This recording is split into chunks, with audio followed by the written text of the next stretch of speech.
2024 সালে গাজায় 6 বার ইন্টারনেট বন্ধ করেছে ইসরায়েল।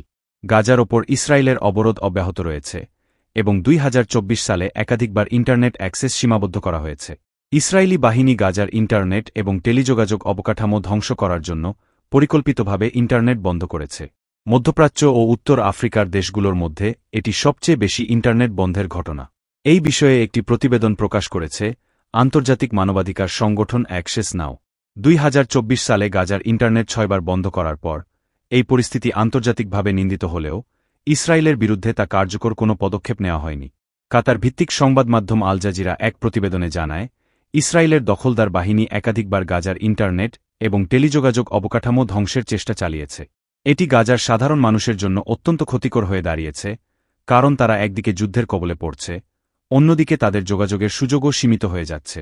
অ্যাক্সেস নাওয়ের প্রতিবেদনে আরও বলা হয়েছে, এই ইন্টারনেট বন্ধের ঘটনাগুলো বিভিন্ন যুদ্ধাপরাধের সঙ্গে সম্পর্কিত।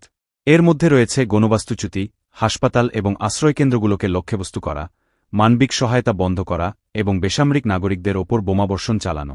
এসব কার্যক্রমের মধ্যে গণহত্যা এবং মানবাধিকার লঙ্ঘনের বিষয়টি স্পষ্টভাবে উঠে এসেছে। 2023 সালের অক্টোবর মাস থেকে গাজায় শুরু হওয়া যুদ্ধ এখনও চলছে। এই সংঘর্ষে 48,000-এরও বেশি মানুষ নিহত হয়েছেন এবং অনেক মানুষ গৃহহীন হয়ে পড়েছে। 19 জানুয়ারি থেকে যুদ্ধবিরতি কার্যকর হলেও এর মধ্যে বন্দি বিনিময় এবং ইসরায়েলি সেনা গাজা থেকে প্রত্যাহারের বিষয়টি অন্তর্ভুক্ত রয়েছে। তবে গাজার মানুষের জন্য শান্তি প্রতিষ্ঠা এবং সংকটের সমাধান এখনও অনেক দূরে।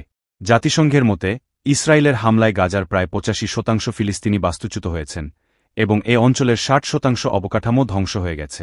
পরিস্থিতি এমন যে, গাজার মানুষের জন্য মানবিক সহায়তার মাধ্যমে জীবনযাত্রার মৌলিক সুযোগগুলো অনিশ্চিত হয়ে পড়েছে।